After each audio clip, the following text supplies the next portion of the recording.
अस्सलाम वालेकुम, मैं हूं शाहजेब खानजादा। पाकिस्तान की दूसरी सबसे बड़ी सियासी जमात पाकिस्तानी सियासत के अहम मरहले पर सबसे ज्यादा कंफ्यूजन का शिकार हो गई है। इस सियासी जमात के 3 लीडर हैं, 2 बयानिए हैं। ना अरकान को समझ आ रहा है और ना ही वोटर सपोर्टर को कि पार्टी की सिमत क्या है, पार्टी का मुस्तकबिल क्या है। इदारों से मुजाहिमत करनी है या अपनी सियासी गुंजाइश के लिए समझौते करने हैं। 3 साल गुजर जाने के बावजूद ये जमात अब तक हतमी फैसला नहीं कर सकी है। जिस जमात की बात हो रही है वो बिलाशुबा नून लीग ही है और जिन 3 लीडरान की बात हो रही है वो नवाज शरीफ, मरियम नवाज और शहबाज शरीफ हैं। इनमें से 2 इलेक्शन लड़ नहीं सकते, हुकूमत में आ नहीं सकते। शहबाज शरीफ लड़ सकते हैं, हुकूमत में आ सकते हैं, पार्टी के सदर हैं मगर खामोश हैं। 2018 के इंतखाबात के बाद नून लीग ने एक जारहाना सियासत का आगाज़ किया। नवाज शरीफ को सज़ा हुई और फिर बाद में वो बैरून मुल्क चले गए। उनकी जगह मरियम नवाज ने ले ली और इस दौरान नून लीग के सदर शहबाज शरीफ कुछ अरसा खामोश रहे और कुछ अरसा उन्होंने जेल में गुजारा। मगर 2 माह पहले जेल से रिहाई के बाद शहबाज शरीफ फिर से मुतहर्रिक हुए और मरियम नवाज सियासी मंजरनामे से गायब हो गई। लेकिन फिर अचानक नून लीग के अंदर ही इख्तलाफात ने जोर पकड़ना शुरू कर दिया। शहबाज शरीफ की मुफाहमाना पॉलिसी के साथ नून लीग की क़यादत के अहम लोग इख्तलाफात करने लगे। पार्टी के अंदर कंट्रोल की जंग शुरू हुई और फिर अचानक शहबाज शरीफ मंजरनामे से गायब हो गए। आजकल वो खामोश हैं और इसी खामोशी के दौरान नून लीग को अपने सियासी गढ़ में शिकस्त का सामना करना पड़ा। कल सियालकोट की सूबाई नशिस्त पर नून लीग को शिकस्त हुई मगर इस इंतखाबी लड़ाई में भी नून लीग की कन्फ्यूजन खुलकर सामने आ गई है। कुछ रहनुमा इलेक्शन में धांधली का दावा कर रहे हैं जबकि कुछ का कहना है कि धांधली का कोई सबूत नहीं है। कल मरियम नवाज ने ट्वीट करते हुए कहा कि हार और जीत का पता तब चलेगा जब इलेक्शन होंगे। सिलेक्शन में हार जीत नहीं होती। अवाम की बद्दुआएं समेटने वाली एक पेज वाली हुकूमत को अवाम से वोट की तवक्को नहीं, इसलिए ये सिलेक्शन पर मजबूर हैं। शेरों के हौसले बुलंद हैं, वोट को इज्जत मिलकर रहेगी और जल्द। मगर सिर्फ यही नहीं, कल हमारे प्रोग्राम में नून लीग पंजाब के सदर राना सनाउल्लाह ने दावा किया कि सियालकोट के ज़िमनी इंतखाबात में धांधली हुई है। इनके तो कैंप खाली थे, वहाँ पे तो बंदा कोई नहीं था। मामला ये है कि अगर प्रिजाइडिंग ऑफिसर जो बैठा है जिसने सारा दिन जो है वो पोल कराना है, 3-4 हज़ार वहाँ पे वोट पोल कराना है, वो वहीं से जो है वो 400-500 की हेरा फेरी वो करवा देता है। आप मुझे बताएं कि उसका फिर हमारे पास जो है वो क्या ला। आज जिस आदमी को पूरा पैकेट उसके पास था, पूरा पैकेट 100 वोटों का, वो ये राना साहब आपका धांधली का चूरन नहीं बिकेगा। आप मुझे बताएं, मेरा मतलब है शिकस्त तस्लीम करें, शिकस्त हौसला करें। मगर इस दावे के 1 घंटे बाद डस्का से इलेक्शन जीतने वाली नून लीग के रहनुमा नौशीन इफ्तिखार और शहबाज शरीफ के करीबी साथी मलिक अहमद खान ने वाज़ेह तौर पर कहा कि उनके पास धांधली के कोई सबूत ही नहीं है। साथ ही दोनों रहनुमाओं ने तहरीक इंसाफ के रहनुमा को जीत की मुबारकबाद भी दी। अब मेरे पास कोई ऐसी एविडेंस नहीं है जिसमें मैं कहूँ कि कोई धांधली की खबर आई हो। उस्मान की पार्टी इलेक्शन जीती है, हम इनको मुबारक देते हैं। पहले तो मैं उस्मान डार साहब को मुबारकबाद देना चाहूंगी, very well planned and executed. दूसरी बात यह है कि जी बिल्कुल आज हमें कोई ऐसे शवाहिद तो नहीं मिले, तो फिर भी इनको मुबारक हो, ये सीट जीत गए। नून लीग अहम मामलात पर मुकम्मल कंफ्यूजन का शिकार है और नवाज शरीफ और मरियम नवाज के तर्जुमान मोहम्मद जुबैर ने जियो न्यूज़ के प्रोग्राम कैपिटल टॉक में पार्टी के जो 2 बयानिए हैं उनकी कंफ्यूजन का एतराफ़ कर लिया। एग्री करूँगा काफ़ी हद तक कि 1-2 बयानिए के हवाले से एक ज़ाहिर है कंफ्यूजन आप कह लें या एक सही नैरेटिव लोगों के सामने नहीं आ सकता। जिस तरह से दीवार के साथ चुन दिया गया है, it has been worse than a military dictatorship for PMLN। उस माहौल में एक नेचुरल चीज़ है कि लोगों में इख्तलाफ राय होगा विद इन द पार्टी कि हम क्या लेके चलें। मगर दूसरी तरफ नून लीग कश्मीर में मुबैना धांधली के खिलाफ तहरीक चलाने का ऐलान कर रही है और इस्लामाबाद में धरने पर गौर कर रही है। आज इस हवाले से नून लीग के रहनुमाओं का इजलास हुआ जिसमें शाहिद हकान अब्बासी, एहसन इकबाल और राजा फारूक हैदर समेत दीगर रहनुमाओं ने शिरकत की। मगर सवाल यह है कि जब नून लीग खुद ये तय नहीं कर पा रही है कि कहाँ धांधली हुई है और कहाँ नहीं हुई है, जब शहबाज शरीफ खुद इस मामले पर खामोश हैं, तो इस वक्त उन मुजाहिरों, इजलासों और दावों की क्या इखलाकी और सियासी हैसियत रह जाती है? क्यों सपोर्टर निकलेगा? क्यों वो कंफ्यूज नहीं होगा? दूसरी तरफ पाकिस्तान तहरीक इंसाफ ने आज़ाद कश्मीर में इलेक्शन जीतने के बाद पंजाब में भी नून लीग को परेशान कर दिया है और इसी दौरान सिंध पर भी तहरीक इंसाफ की नजरें हैं। ज़राए के मुताबिक वज़ीर आज़म इमरान खान अगस्त के पहले हफ्ते में सिंध का दौरा करेंगे। वज़ीर आज़म इस दौरे में अंदरूनी सिंध में मुख्तलिफ जलसों से खिताब करेंगे और अहम सियासी शख्सियात से मुलाकात करेंगे। अहम बात यह है कि वज़ीर आज़म के मामले खुसूसी बराए सिंध उमूर अरबाब गुलाम रहीम को इमरान खान के दौरे से मुतालिक टास्क दे दिया गया है और ये पूरी तब्दीली अचानक देखने में आई है। रवा माह ही अरबाब गुलाम रहीम ने तहरीक इंसाफ में शमूलियत इख्तियार की, कल उन्हें वज़ीर आज़म का मामला खुसूसी बनाया गया और अब कुछ दिन बाद वज़ीर आज़म सिंध के दौरे की खबरें आ रही हैं। आज बिलावल भुट्टो जरदारी ने कराची में एक तकरीब से खिताब करते हुए अपने रहनुमा और कारकुनान को पैगाम दिया कि जो लोग सिंध में हुकूमत बनाने का ख्वाब देख रहे हैं उनका वही हाल होगा जो कराची के ज़िमनी इंतखाबात में हुआ। अगली हुकूमत हमारी होगी। तहरीक इंसाफ को सिर्फ एक जमात शिकस्त दे सकती है और वो पीपल्स पार्टी है। इंशाअल्लाह ताला मुझे नजर आ रहा है कि अगले हुकूमत पाकिस्तान पीपल्स पार्टी की होगी। अगर अगले हुकूमत पाकिस्तान पीपल्स पार्टी का होना है, उस हुकूमत को मुंतखब करने में कराची के सीट्स की ज़रूरत है और कराची की ओनरशिप की ज़रूरत है। पूरा पाकिस्तान पहचान चुका है कि अगर एक जमात है जो PTI को शिकस्त दिलवा सकती है, जो अपोजिशन करने में सीरियस है, तो वो पाकिस्तान पीपल्स पार्टी है। मगर अपोजिशन तितर बितर है, हुकूमत पुरएतमाद है। कुछ माह पहले अपोजिशन तहरीक इंसाफ की इस हुकूमत को गिराने जा रही थी और अब तहरीक इंसाफ 2023 में मरकज के साथ साथ सिंध में हुकूमत बनाने का दावा कर रही है। पीपल्स पार्टी साथ दावा कर रही है, मगर पीपल्स पार्टी पंजाब में इस वक्त कहीं नजर नहीं आ रही है। तो कैसे कोई चैलेंज हो सकता है? हमारे साथ पीपल्स पार्टी के सीनियर रहनुमा कमरुज़्ज़मा कायरा साहब मौजूद है। कायरा साहब, बहुत शुक्रिया मैं शो में ज्वाइन करने के लिए। कायरा साहब, पूरा मोमेंटम ही बदल गया है। 3 माह पहले आप लोग पूरे एतमाद थे, आज हुकूमत का एतमाद अलग है। 3 माह पहले आप ये हुकूमत गिराने जा रहे थे, अब हुकूमत 2023 में इलेक्शन में कह रही है अब हुकूमत बनाएंगे और सिंध में भी हुकूमत बनाएंगे। कश्मीर में हराया, पंजाब में नून लीग को हराया, अलग ही मोमेंटम है। पहले कोई बाई इलेक्शन नहीं जीत रही थी हुकूमत, अब हार नहीं रही है हुकूमत। कश्मीर के अंदर उनका जीतना कोई अचंभे की बात नहीं थी। पीपल्स पार्टी 2 हुकूमतों से लड़ी, फेडरल गवर्नमेंट से भी लड़ी और वहाँ पे कश्मीर में मुस्लिम लीग की हुकूमत थी, उनके मुकाबले में भी इलेक्शन लड़ा और दोनों के मुकाबले में जीत के हमने 2 सीटों से वहाँ 11 सीटें की हैं। 3 सीटें हमारी टोटल थी पिछले दफ़ा, इस दफ़ा हमारी 11 सीटें हैं और बहुत सारी हमारी सीटें बड़े थोड़े मार्जिन के साथ हारी है। सो पीपल्स पार्टी ने बहुत अच्छा परफॉर्म किया है। रही बात कि उसके फॉलो अप में या उसके फ्लो में, आज कल जो इलेक्शन हुआ सियालकोट में बाय इलेक्शन, उसमें मुस्लिम लीग को शिकस्त हुई और उसके बाद नेचुरली PTI के लोग जो बड़े डिप्रेशन में थे, बड़े दबाव का शिकार थे और हर तरफ उनके ख़िलाफ़ आवाज़ें उठ रही थी, उन्होंने भी सर उठाया, उन्होंने भी नारे मारे। लेकिन उसकी बुनियादी वजह यही है, एक तो ये कि जब हम PDM में सारी जमातें इकट्ठी थीं और उस वक्त तक मुस्लिम लीग ने हमारे साथ ये सलूक नहीं किया था, मौलाना फजलुर रहमान साहब ने खुद अपने हाथों PDM का कला कमा नहीं किया था, तो उस वक्त तक तासर ये था कि सारी जमातें इकट्ठी हैं और ये हुकूमत अब चल चलाओ है इसका। जब इस तासर के साथ हम आगे गए तो हमने इलेक्शंस जीते, वो बाय इलेक्शंस हों, वो सेनेट के इलेक्शन हों, और जब मुस्लिम लीग ने प्रोविंशियल गवर्नमेंट पंजाब की को ख़त्म जो हम कर सकते थे नहीं किया और फेडरल गवर्नमेंट भी उसके नतीजे में ख़त्म हो सकती थी, जब ये एक्शन नहीं किए और उन्होंने बार बार ये मैसेजेस दिए। मरियम बीबी ने कहा कि मैं चाहती हूँ ये हुकूमत 5 साल चले, शाहिद खाकान ने कहा कि हम इनके खिलाफ अदम एतमाद नहीं करना चाहते, राना तनवीर साहब ने कहा कि हमें उनकी हुकूमत सूट करती है, हम क्यों करें ख़त्म इनको।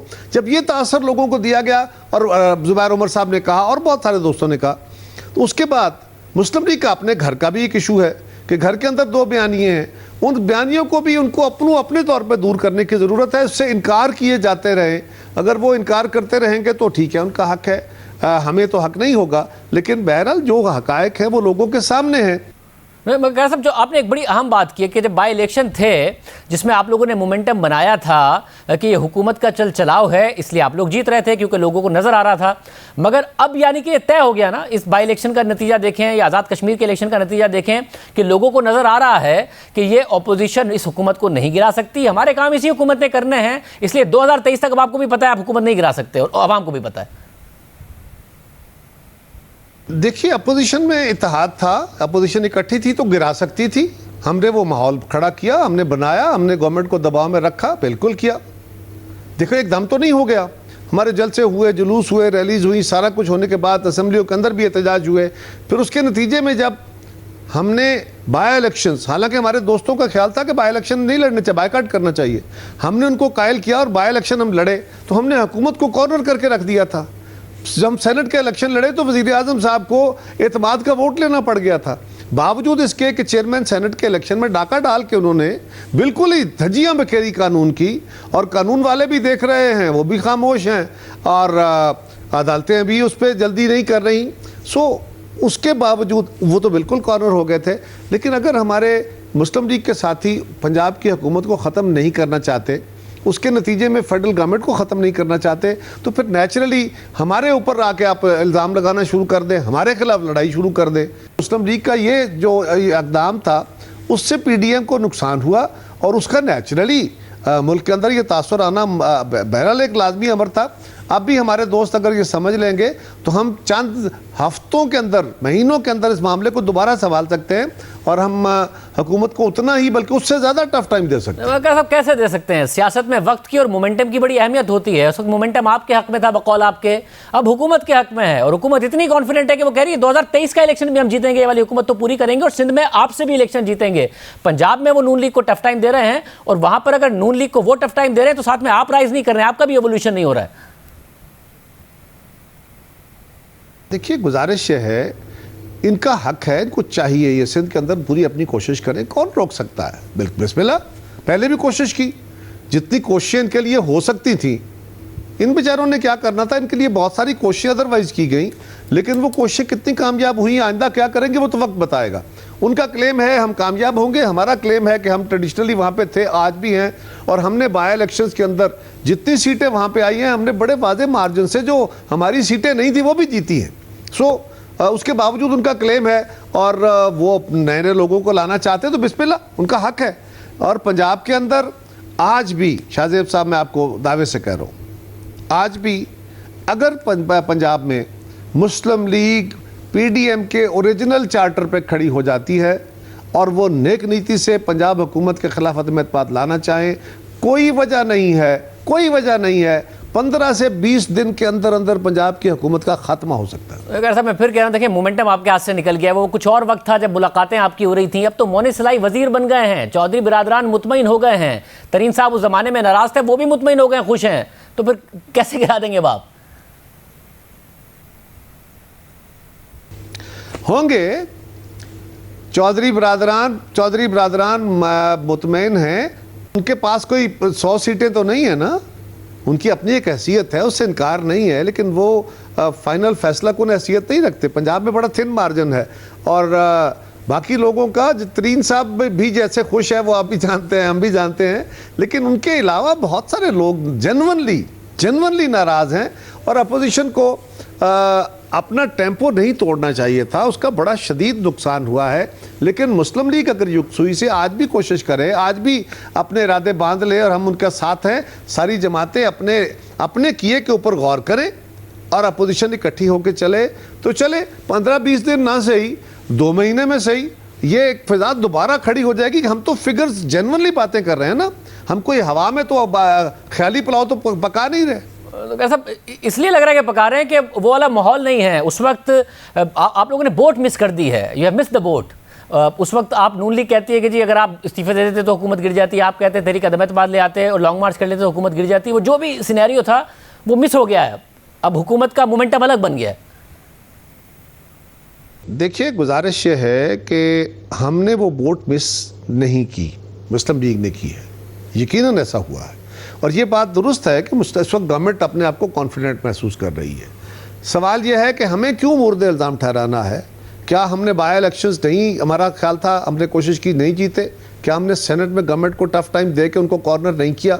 और जो लिखा हुआ चार्टर है, क्या उसके अंदर नहीं लिखा हुआ कि अदम एतमाद की तहरीक लाई जाएंगी, और उसके बाद अगर वो फेल होती है तो फिर अगला लिखा हुआ यह है कि अगर ज़रूरत हुई तो हम इस्तीफे भी देंगे। अगर आप एक गलत वक्त पे गलत मुतालबा करते हैं जिसकी हकीकत दुरुस्त नहीं है, हमारे इन दोस्तों ने सेनेट का इलेक्शन भी ब्लॉक करना चाहा, और इनका तकाजा यह था कि सेनेट के इलेक्शन को ब्लॉक करने के लिए इस्तीफे दे दिए जाए। हमने कहा कि जी इस्तीफे देने के बावजूद इलेक्शन ब्लॉक नहीं होगा, उसका नुकसान हो जाएगा, मुल्क को भी नुकसान होगा, पार्लिमान को भी नुकसान होगा, सियासी जमातों को भी नुकसान होगा, और हमने साबित किया उसको। और आज भी हाँ, ये बात दुरुस्त है कि आपके अगर गलत फैसले हों, टाइमिंग बड़ा मैटर करती है। उस वक्त जो टेम्पो बना हुआ था वो तो कमाल का था, लेकिन वो टेम्पो आज भी बन सकता है, क्योंकि हालात नीचे तब्दील नहीं हुए, ये गवर्नमेंट की अपनी परफॉर्मेंस और अपने कामकाज की वजह से नहीं, कुछ लोगों की, बड़े बड़े दौलतमंदों की तिजोरियां खुली तो कश्मीर जीता गया, और अपोजिशन के आपस की फूट ने एक तासर दे दिया, आपस की दूरियों ने एक तासर दे दिया, और जो सियालकोट का इलेक्शन हारा गया। ये बात दुरुस्त है कि टाइमिंग बड़ा मैटर करता है, लेकिन वो दूर नहीं है, टाइम दोबारा खड़ा किया जा सकता है। बिलावल भुट्टो साहब ने कहा कि पीपल्स पार्टी मरकज में हुकूमत बनाएगी आइंदा, और पीटीआई है, और पीटीआई को सिर्फ पीपल्स पार्टी ही शिकस्त दे सकती है। सो मसला ये है कि नून लीग अगर पंजाब में ग्राउंड लूज करती भी है तो पीटीआई ग्राउंड गेन करती है। असल में एक 2 पार्टी सिस्टम, 2 पार्टी सिस्टम की तरफ हमें नजर आ रहा है कि पंजाब में सियासत चली गई। तो पीपल्स पार्टी कैसे चैलेंज कर सकती है पीटीआई को, या राइज कर सकती है, और पंजाब के बगैर कैसे मरकजी हुकूमत बना सकती है? आप हमें थोड़ा टाइम दीजिए। सब लोग कह रहे थे, आपके सर्वे भी कह रहे थे, गैलप सर्वे भी कह रहा था कि पीपल्स पार्टी कश्मीर के अंदर 2-3 सीटें लेगी। इनके तो बड़े ऐसे सिर्फ हमें कुछ 6% वोट दे रहे थे। फिर आप देख लीजिए कि हमने वहाँ कितने % वोट लिए हैं, कितनी सीटें ली हैं, और कितनी सीटें हमारी बड़े क्लोज मार्जिन से हराई गई हैं। सो इंशाल्लाह ताला आपको आने वाले दिनों में पंजाब में भी हम सरप्राइजेस देंगे, और पंजाब हमारा होम फील्ड है, यकीनन कमज़ोर है, यकीनन हमें उसके ऊपर बड़ी मेहनत की ज़रूरत है, लेकिन ये तासर इंशाल्लाह हम तोड़ेंगे। हमने कश्मीर में तोड़ के दिखाया है, यहाँ भी तोड़ेंगे कि जो ये 2 पार्टी है, ये 2 पार्टी नहीं रहेगा। पीपल्स पार्टी अपनी पोजीशन गेन करेगी, और इंशाल्लाह ताला हम हुकूमत बनाएंगे। बहुत शुक्रिया खैरा साहब की गुफ्तगू आपने सुनी। ब्रेक, उसके बाद एक अहम खबर पर बात करेंगे। क्या कराची में कल से 2 हफ्ते का लॉकडाउन लगने जा रहा है? वफाक ने मुखालफत कर दी है, मगर क्या सिंध हुकूमत फिर भी कल ये फैसला करने जा रही है? बात करेंगे एक ब्रेक के बाद।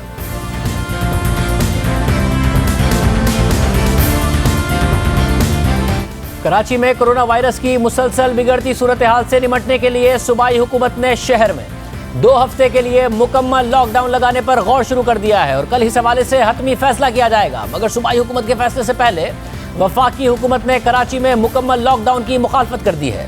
वफाक की वजीर मनसूबाबंदी और सरबराह NCOC असद उमर ने आज प्रेस कॉन्फ्रेंस के दौरान कहा कि पूरे शहर हफ्तों के लिए बंद करना मसले का इलाज नहीं है।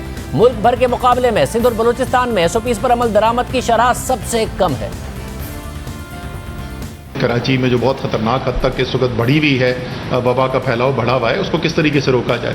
पूरे शहर हफ्तों बंद कर दें, ये इस मसले का इलाज नहीं है। हमने ये 26 से 28 जुलाई पिछले 3 दिन का मैंने डेटा निकलवाया था आज सुबह NCOC की मीटिंग के अंदर। SOP की इन्फोर्समेंट यानी उसके ऊपर अमल दरामद करने की शरह क्या चल रही है। इस्लामाबाद के अंदर 56.4% कंप्लायंस है, खैबर पख्तूनख्वा 46.6% है, आज़ाद जम्मू एंड कश्मीर 42.7%, गिलगित बल्तिस्तान 37.4%,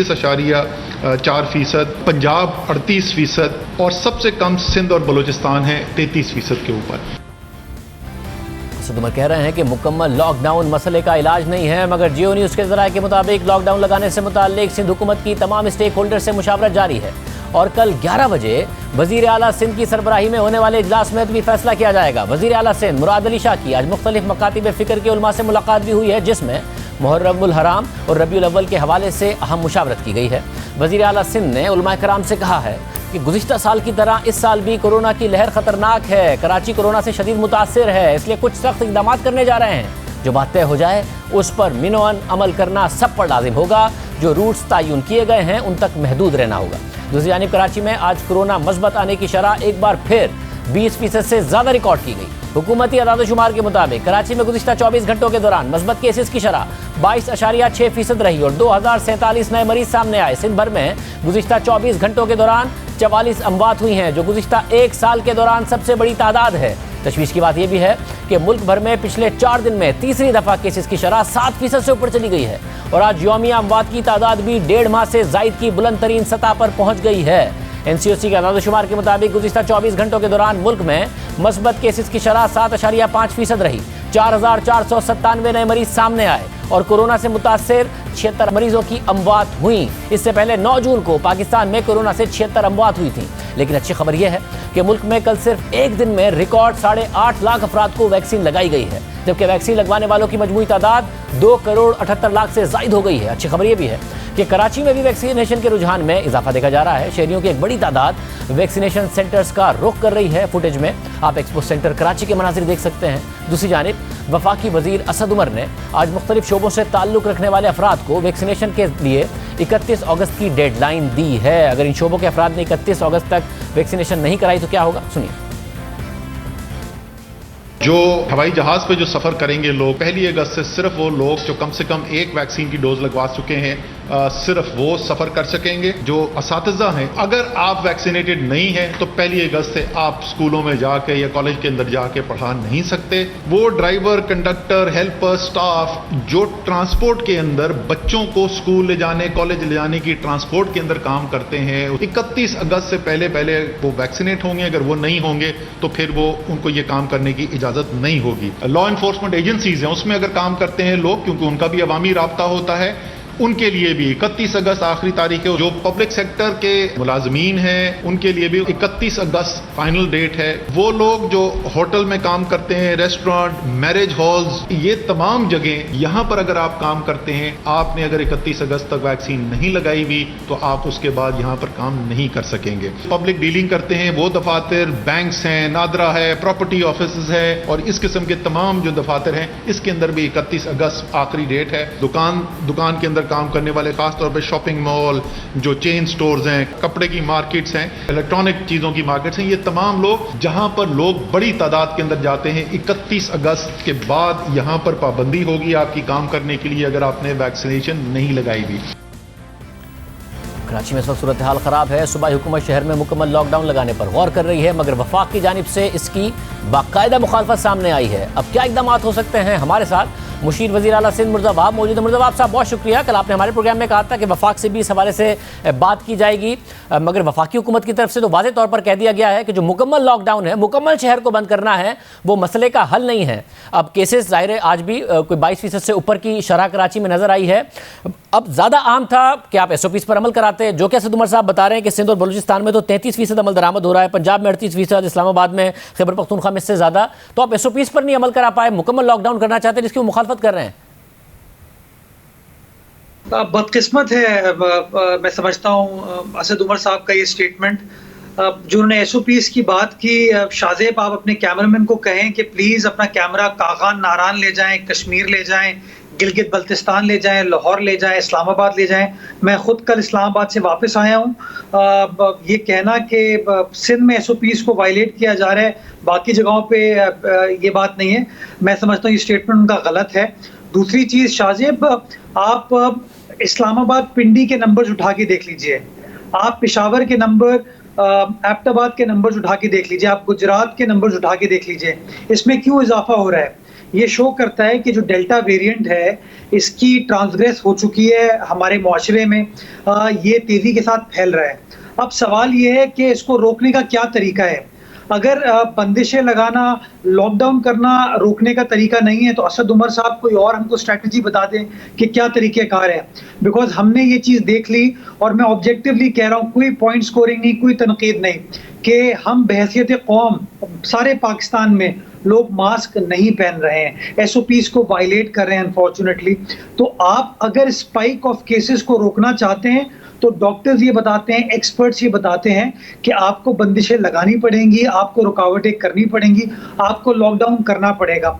अगर अगले 10-12 रोज आपने सख्ती कर ली तो शायद आप स्पाइक को रोक पाएंगे और केसेस का प्लेटो कर पाएंगे, और उसके बाद फिर आप उस पोजीशन में होंगे कि आप एक बार फिर नरमी की तरफ जा सकें। लेकिन अगर हमने सख्तियां नहीं लगाई शाहजेब तो सिचुएशन बड़ी खतरनाक नजर आ रही है। और ये बात मैं नहीं कर रहा हूँ, ये बात आप नहीं कर रहे, जो एक्सपर्ट्स हैं, डॉक्टर्स हैं, जो हेल्थ प्रोफेशनल्स हैं, वो ये बात कर रहे हैं। मतलब हेल्थ प्रोफेशनल्स कह रहे हैं, मगर जाहिर है अब बड़ा एक्सपीरियंस हुआ है कोरोना का, आप वफाकी हुकूमत को, सूबाई हुकूमत को, तो असद उमर साहब ये कह रहे हैं कि अगर आप पूरा लॉकडाउन कर दें, बाद में अब लॉकडाउन खोलेंगे फिर स्पाइक कर जाएगा, इसलिए स्मार्ट लॉकडाउन करें और बहुत तेज़ी से SOPs पर अमल दरामद कराएं। दूसरी तरफ हम देख रहे हैं कि जो वैक्सीनेशन है वो तेज़ी से हो रही है, 8.5 लाख अफराद की एक दिन में होती है, 3.25 करोड़ लोगों को अगर लग चुकी है तो इसका मतलब है स्पेस से लगे तो 3-4 महीने में बहुत बड़ी आवाम की तादाद को लग जाएगी। तो उस वक्त तक सख्ती करें, SOPs पर अमल दरामद कराएं, स्मार्ट लॉकडाउन करें ताकि मईशत भी चले और कोरोना का फैलाव भी रुके।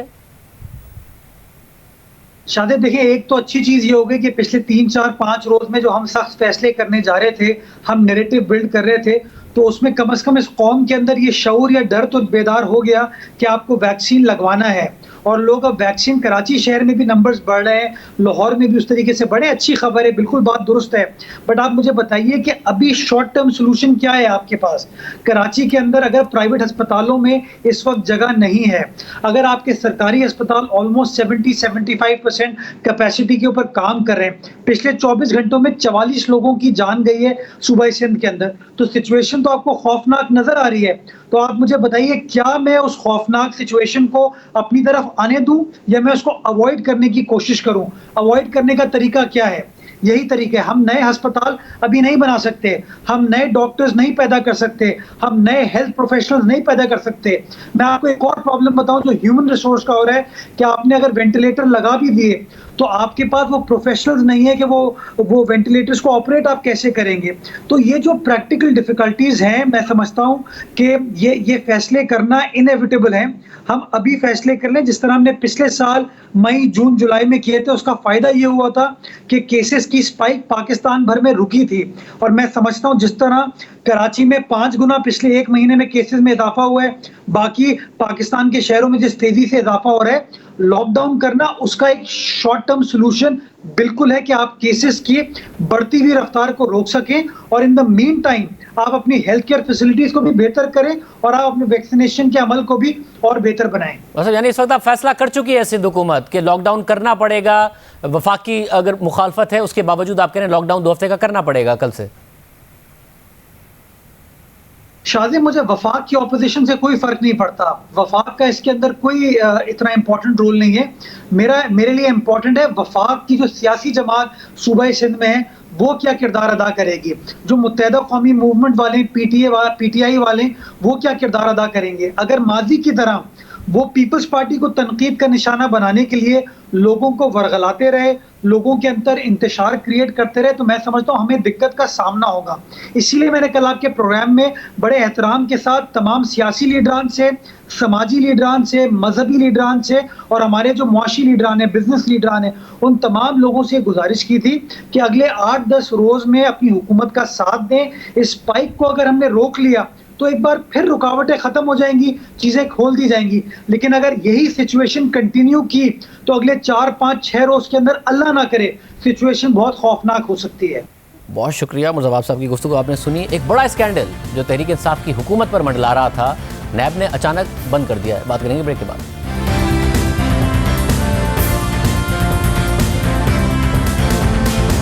मालम जब्बा केस जिसमें गुज़िश्ता 3.5 साल तक नैब तहकीकात करता रहा, पहले इंक्वायरी की, फिर इन्वेस्टिगेशन की और रेफरेंस तैयार करने का दावा किया। खुद चेयरमैन नैब ने कहा कि तगड़ा केस है, इसका रेफरेंस तैयार है, मगर अब नैब ने इस केस में तहकीकात अचानक खत्म कर दी और ये केस खैबर पख्तूनख्वा के चीफ सेक्रेटरी को भिजवा दिया है। ना कोई एक्शन लिया, ना कोई गिरफ्तारी हुई, बल्कि 3.5 साल बाद नैब ने खैबर पख्तूनख्वा हुकूमत की अपनी ही कायम की गई कमेटी की रिपोर्ट की बुनियाद पर तहकीकात बंद कर दी और दावा यह किया कि ये कमेटी पेशावर हाई कोर्ट ने कायम की, इसलिए अब एक बार फिर से अपोजिशन नैब पर हुकूमत से गठजोड़ का इल्जाम लगा रही है। पीपल्स पार्टी के तर्जुमान फैसल करीम कुंडी ने आज बयान जारी किया कि मालम जब्बा करप्शन स्कैंडल की तहकीकात बंद करना ताज्जुब की बात नहीं, इमरान खान की तारीखी खिदमत करने पर चेयरमैन नैब को तमगाए हुस्ने कारकर्दगी मिलना चाहिए। पॉलिटिकल इंजीनियरिंग नैब की पहचान बन चुकी है। फैसल करीम कुंडी ने मजीद कहा कि गंदुम और चीनी स्कैंडल सामने आने पर नैब अंधा, गूंगा और बहरा बन गया।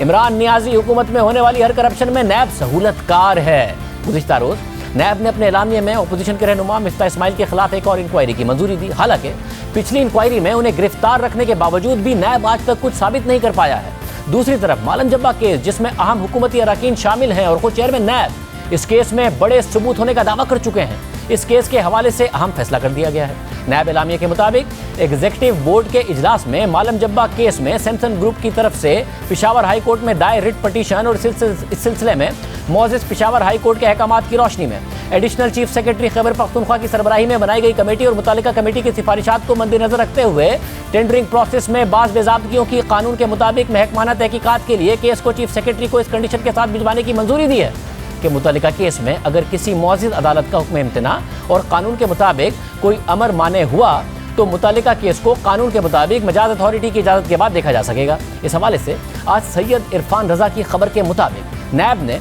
मालम जब्बा केस में वज़ीर आज़म के प्रिंसिपल सेक्रेटरी आज़म खान, वज़ीर आला खैबर पख्तूनख्वा महमूद खान और साबिक वज़ीर आला खैबर पख्तूनख्वा और मौजूदा वज़ीर दिफा परवेज़ खटक को तकरीबन क्लीन चिट दे दी है। नैब के एक सीनियर ऑफिसर ने नाम जाहिर न करने की शर्त पर बताया कि स्पेशल कमेटी की सिफारिशात की रोशनी में नैब ने केस बंद करने का फैसला किया है, क्योंकि कमेटी को इस केस में कोई बेज़ाब्तगी ही नहीं मिली। इस हवाले से अब द न्यूज़ में अरशद अजीज मलिक की खबर भी शाया हुई, जिसके मुताबिक नैब ने मालम जब्बा केस में तहकीकात मुकम्मल करने में 3.5 साल लगाए और कोई एक्शन लिए बगैर ही केस खत्म कर दिया। 7 जनवरी 2018 को जब ये स्कैंडल सामने आया तो उस वक्त चेयरमैन नैब ने इस केस को करप्शन और इख्तियारात के गलत इस्तेमाल की आला मिसाल करार देते हुए 9 जनवरी को इंक्वायरी का हुक्म दिया था। खबर के मुताबिक सूबाई हुकूमत को बेज़ाब्तगियों को दूर करने के लिए खासा वक्त दिया गया। नैब की कारकर्दगी पर संजीदा सवालात उठ रहे हैं कि अगर इस केस में कुछ नहीं था तो फिर क्यों 3.5 साल तक इसे ज़ेर इल्तवा रखा गया। नैब ने अपनी तहकीकात एक एडिशनल चीफ सेक्रेटरी की तहकीकात की रोशनी में बंद की। इस हवाले से 19 मार्च को डॉन अखबार में शाया होने वाली खबर के मुताबिक एडिशनल चीफ सेक्रेटरी की सरबराही में बनने वाली कमेटी की 6 सफ़ात की रिपोर्ट की काबीना से मंजूरी के बाद मालम जब्बा केस में नैब की तहकीकात गैर जरूरी हो जाएंगी। खबर के मुताबिक कमेटी इस नतीजे पर पहुंची कि मालम जब्बा में 270 एकड़ जमीन का ताल्लुक टूरिज्म डिपार्टमेंट से है और बादियुन नजर में इसकी रेवेन्यू डिपार्टमेंट में एंट्री में गलती हो गई थी। खबर के मुताबिक एक सीनियर हुकूमती एहलकार ने अखबार को बताया कि नैब केस का सबसे अहम नुक्ता जंगलात की जमीन की गैर कानूनी लीज का था, मगर अब हमारे पास सबूत है कि इस जमीन का एनवायरमेंट डिपार्टमेंट से कोई ताल्लुक ही नहीं था। इस हवाले से किया जाने वाला दावा महज एक गलत एंट्री की बुनियाद पर हो गया था। अब अहम मामला यह है कि नैब ने दावा किया कि पेशावर हाई कोर्ट के अहकामात की रोशनी में एडिशनल चीफ सेक्रेटरी की सरबराही में कमेटी बनाई गई, मगर हमारे पास मौजूद है गुज़िश्ता साल 1 अक्टूबर का पेशावर हाई कोर्ट का फैसला, जिसके मुताबिक मालम जब्बा की मज़कूरा ज़मीन की मिल्कियत के तनाज़े के लिए एक बाकायदा कमेटी 25 जून 2018 के ऑर्डर के तहत कायम की जा चुकी है। इसलिए अदालत एडिशनल चीफ सेक्रेटरी को यह हिदायत देती है कि वो फौरी तौर पर अपनी रिपोर्ट खैबर पख्तूनख्वा हुकूमत को जमा कराएं। साथ ही अदालत ने कहा कि ये कंपनी अपना कारोबार जारी रखे और नैब इस हवाले से अपनी इंक्वायरी सरकारी अफसरान और दरख्वास्त गुजार को हिरासा किए बगैर जारी रखे। यानी अदालत ने कहा कि नैब अपनी इंक्वायरी जारी रखे। ना तो अदालत के हुक्म पर कोई कमेटी बनाई गई और ना ही अदालत ने नैब को तहकीकात से रोका, मगर नैब ने खैबर पख्तूनख्वा हुकूमत की कायम करदा कमेटी की रिपोर्ट की बुनियाद पर अपनी तहकीकात ही खत्म कर दी और मामला खैबर पख्तूनख्वा हुकूमत के ही सुपुर्द कर दिया। 3.5 साल तक नैब इस हवाले से बड़े बड़े दावे करता रहा। खुद चेयरमैन नैब ने कहा कि मालम जब्बा और BRT केस में रेफरेंस तैयार है। कल एक टीवी पे एक साहबा तशरीफ लाई थी जो बहुत बड़ी पॉलिटिशियन भी हैं, उन्होंने ये 2 बातें की कि नैब कर क्या रहा है, नैब तो BRT में एक्शन नहीं ले रहा, नैब कर क्या रहा है, वो मालम जब्बा में एक्शन नहीं ले रहा।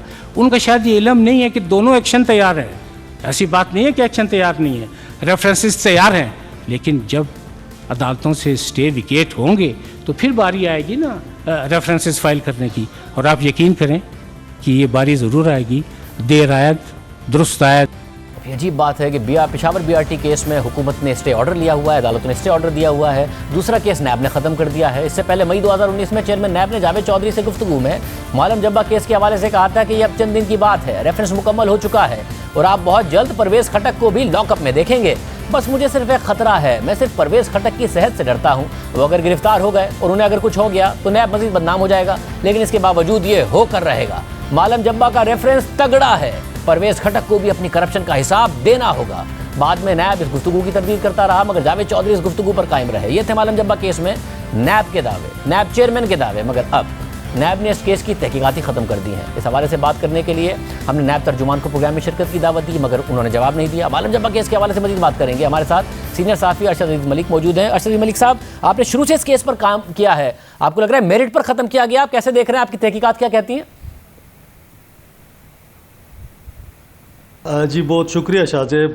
दरअसल जब हमने 7 जनवरी 2018 को ये ख़बर शाया की तो 8 जनवरी को चेयरमैन नैब ने इसका नोटिस लिया और कहा कि जी ये करप्शन और मिस यूज़ ऑफ अथॉरिटी का एक मिसाली केस है। तो उस दौरान से अब तक आप देख लें तो तकरीबन 3.5 साल गुजर गए हैं, लेकिन किसी अदालत ने इस पर स्टे नहीं दिया था, कोई हुक्म इम्तनाई नहीं था और नैब को जो आखिरी आर्डर आया उसमें भी कहा गया था कि भाई आप अपनी कार्रवाई जारी रखें। लेकिन लगता यूँ है कि ये एक फ़िक्स मैच था जिसमें गवर्नमेंट और नैब और उसके साथ जो है ब्यूरोक्रेट्स जो है इन्होंने मिलकर एक प्लानिंग के साथ इस चीज़ को ख़त्म किया। और आप देखते हैं हम कि 3.5 साल में बहुत सारे जो केसेस हैं आप देखें तो इंक्वायरी की स्टेज पर लोगों को अरेस्ट किया गया, इवन CV की स्टेज पर अरेस्ट किया गया, लेकिन ये इन्वेस्टिगेशन में 3-3.5 साल केस रहा, लेकिन इस पर कोई कार्रवाई नहीं हुई। अब इसमें हम देखते हैं कि डिटेल में जब आप जाएं, इसके जो इस हवाला दे रहे हैं कि जिस अदालती फ़ैसले का हवाला दे रहे हैं, अगर आप उसको पढ़ें तो उसके अंदर भी ये कहा जाता है, यानी 2000 ये जो फ़ैसला आ रहा है उसके अंदर कहा जाता है कि ये 2018 में हमने एक कमेटी बनाई है जो इस मामले को हल करेगी। तो ब्यूरोक्रेट्स ही ख़ुद बैठ कर इसको हल करते हैं और अदालत भी कहती है कि ठीक है आप ख़ुद हल करके आ जाएं, और नैब उसी फ़ैसले को बरकरार रखती है। तो उसी फ़ैसले पर आप देखें, इसके अंदर नैब कह रही है कि कोई ऐसी चीज़ नहीं मिली, हालांकि जो चेयरमैन नैब हैं उन्होंने ख़ुद इसको तस्लीम किया था कि इसके रेफरेंस तैयार हैं और हम बहुत जल्द इसको रेफरेंसेस इनके ख़िलाफ़ दायर करने वाले हैं। लेकिन यकजक हम देखते हैं कि इसमें कोई एक्शन नहीं लिया जाता, बल्कि सूबाई हुकूमत को ही दोबारा केस भेज दिया गया है, जबकि अवार्ड का जो मामला है वो भी अपनी जगह मुतनाज़ा है। तो मैं समझता हूँ कि हर तरफ से कोशिश की गई है कि किसी तरीके से कुछ लोगों को इसमें बचाया जाए, और मेरा ख्याल में कि नैब इसमें कामयाब रहा है और उसको उन्होंने बचा लिया है। और मगर हमने नैब की अहलियत और नियत पर देखा, अदालतें भी सवाल उठा चुकी हैं, देखा है कि वो केस किस तरह ट्रीट करते हैं। ये नहीं हो सकता कि 3.5 साल बाद उन्हें वाकईतन एहसास हुआ हो कि तो केस ही ठीक नहीं था, चेयरमैन नैब ऐसे ही दावे करते रहते थे, इस केस में कोई मेरिट ही नहीं बनती थी, अच्छा हुआ किसी को गिरफ्तार नहीं किया, किसी के साथ ज्यादती नहीं हुई और केस खत्म हुआ, मजीद किसी को बदनाम नहीं किया गया। देखें, इसमें बड़े दिलचस्प सूरत हाल ऐसी है कि जब शुरू में ये प्रोजेक्ट हुआ तो फॉरेस्ट डिपार्टमेंट ख़ुद इसके ख़िलाफ़ खड़ा हुआ, उसने कहा कि ये ज़मीन हमारी है। जब ये केस अदालत में आता है तो आप यकीन करें कि जितनी भी हम देखते हैं इसके अंदर इतने ज़्यादा इन्होंने, जो पिटिशनर है, जो कंपनी है सैमसंग्स, इन्होंने हाई कोर्ट में बार बार रिटें दायर किए हैं। कभी वो आते हैं कि हमें सड़क नहीं बना के दी गई, कभी वो कहते हैं हमें बिजली नहीं फराम की गई, कभी वो कहते हैं हमें सिक्योरिटी के इश्यूज़ हैं। तो बार बार एक चीज़ को अदालत में लाया गया, और जब अदालत में लाया गया तो फिर एक जगह पे आके ख़ुद ही कहा कि जी हम इसमें एक कमेटी बना देते हैं जो ये तयन करेगी कि ये ज़मीन है किस डिपार्टमेंट की, कि फ़ेडरल गवर्नमेंट की है, सूबे की है, और सूबे में किस डिपार्टमेंट की इसके अंदर उसकी मलकियत है ये। तो उस कमेटी के अंदर भी यही लोग ब्यूरोक्रेट बैठे थे जिन्होंने इसको कॉन्ट्रैक्ट अवार्ड किया था। तो मेरा ख्याल में कि अगर आपकी बात मैं एक लम्हे के लिए मान भी लूँ कि अगर बाद में एहसास हुआ नैब को, तो मेरा ख्याल में कि वो 3.5 साल बाद उनको कैसे एहसास होता है कि जब आप देखते हैं कि शुरू में एक केस आता है आपके पास, और आपके पास कानून के मुताबिक आपको 4 महीने के अंदर उसको मुकम्मल करना है, और 3.5 साल आप इंतज़ार करते हैं, जबकि बार बार आप कहते हैं कि जी हमने, और मैं इस पर कई नैब की जो फाइंडिंग्स थी वो छाप चुका हूँ। नैब ने ख़ुद यहाँ से जो रिपोर्ट बना के भेजी चेयरमैन नैब को, उसमें कहा कि इनके हमें रेफरेंस दायर करने हैं इसके हवाले से, और अनऑफिशियली मुझे पता लगा कि इसमें वारंट भी उन्होंने मांगे, लेकिन वहाँ से हेडक्वार्टर से नहीं दिए गए। तो ये मतलब एक गुफ्तगू आपने सुनी, इरा दीजिए। अल्लाह हाफ़िज़।